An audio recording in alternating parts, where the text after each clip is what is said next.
What is going on, Tender Crew? My name is Billy the Squid, and today I want to talk about data mining, specifically with the case of Elden Ring, but I also want to get into gaming in general because, unfortunately or fortunately, depending on what side of the coin you look at, data mining is becoming more and more commonplace in our industry, in gaming in general, as technology is moving forward, as more PC ports are being made for games, and as people are getting more and more savvy with console hardware and able to jailbreak it in certain ways. Data mining is only going to get more prevalent as we go on. And there's a good and a bad side. Like I said, it's two sides of the same coin with data mining. And I kind of want to break all of that down, how it's affecting gaming in general, and then go into specifics about the Elden Ring data mines and go into that. Just fair warning, this video does contain information about Rainbow Six Siege and Dead by Daylight that has been data mined. If that is not information you want, maybe consider clicking off this video for now.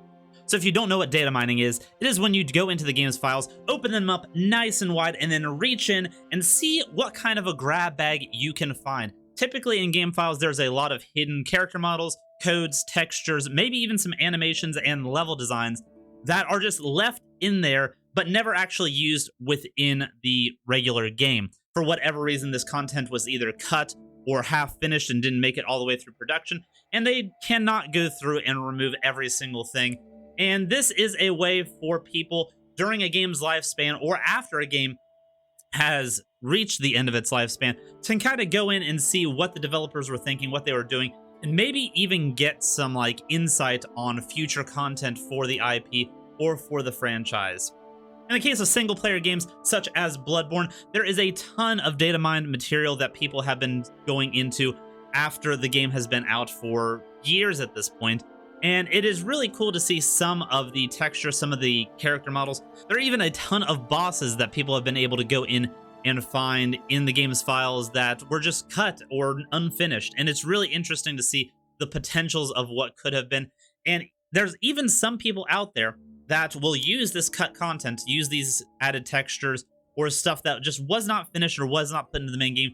And they can actually use it to make mods and stuff for that content in a more realistic, more in-universe way that keeps the mod original, keeps the mod so that it's content that a player may not have ever seen before, but it is still synced up with the universe of that game. And I feel like this is the best use of data mine material that can be used at this point, is to supplement the modding community. If the developer is okay with the modding community having access to these files post-game release, please use all of these assets that you can and make your mods as wonderful as possible. There is so much golden content hidden within those data files that it would be a shame for them not to be reused or like repurposed in some way for a really, really good game mod that could completely change the course of a game or add an entirely new boss or mechanic to an already familiar system to really keep new players on edge and give them a reason to pick up your mod. It's really interesting how the modding community has taken hold of this data mine material, and I hope that it continues in the future. But that is the golden side of the data mine coin.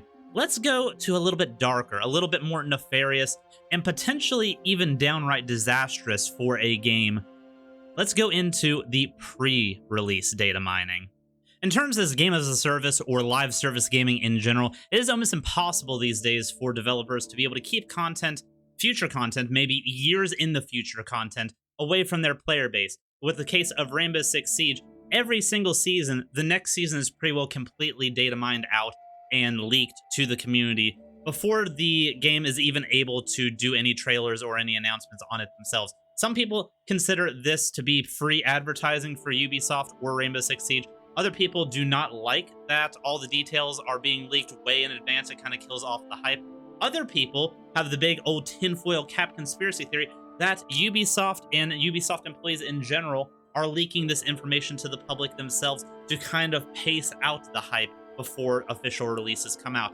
Any of these could be the case, but with these style games, it is almost impossible for data miners not to be able to grab this info from either a test server or from the internal workings of the live server, because most of the time these assets are being slowly added throughout the previous season before that current season comes out. With the case of Dead by Daylight leaks and data mines, the data comes out just as quickly as what Rainbow Six Siege does, but it tends to go very much more in advance than what the Siege timeline does.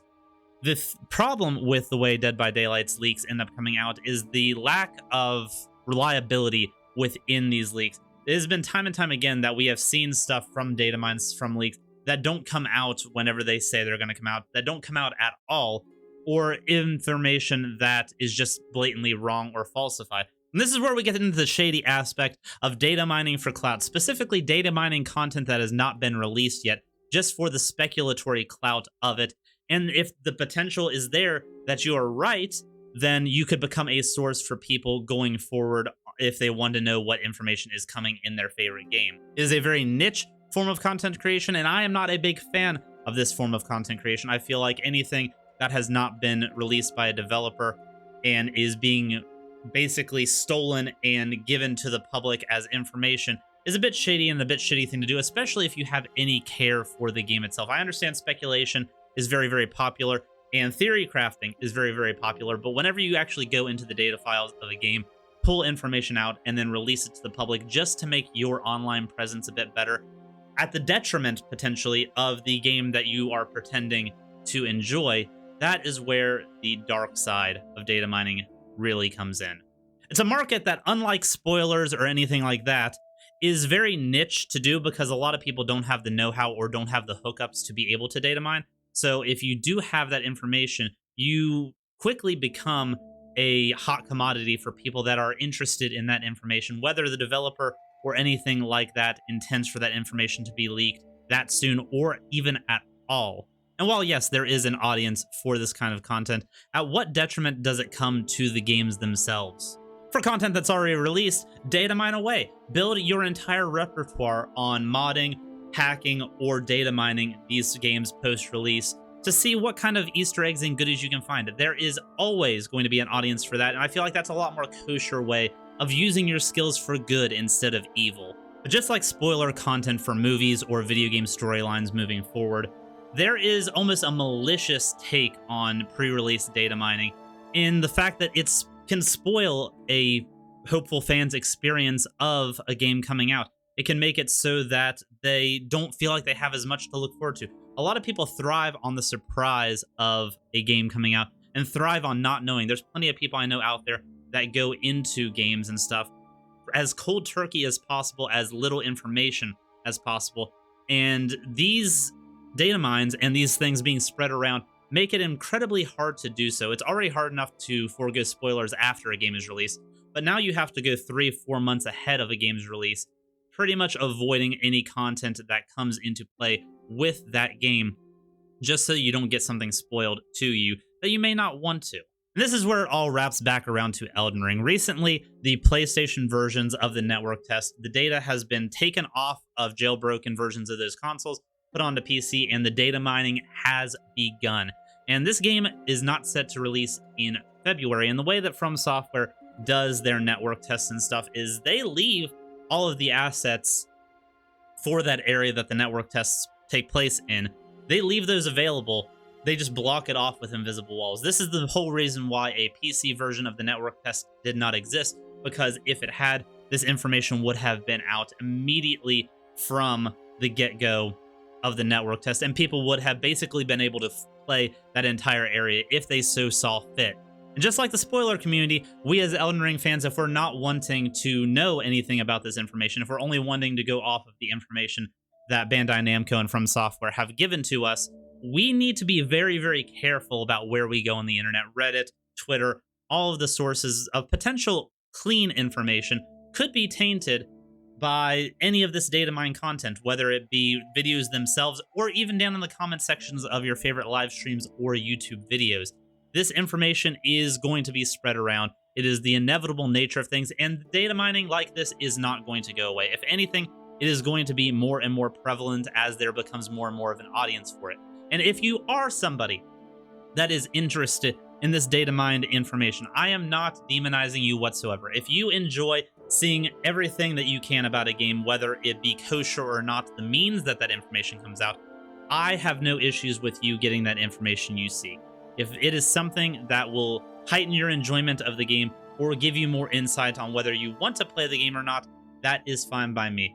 I am only concerned about the community that does not want this information readily available, that does not want to see this information pushed into their face, that is concerned one way or the other that their favorite game franchise or their favorite upcoming game could be hindered in a way due to these data mines, especially considering this is a network test data mine and that this version of the game, this build of the game, is not representative of the final version of the game. So, with that being said, what do you all think about data mining? Are you somebody that enjoys going in and deep diving into all of the information that you can, or are you like myself and would rather just go off the information that the game developer gives to you prior to a game's release? Like I said, once the game's out, have at it, guys. Go Wild West on the game's files. Find out whatever you can. That does not bother me. It's only in pre-release content that I tend to have issues.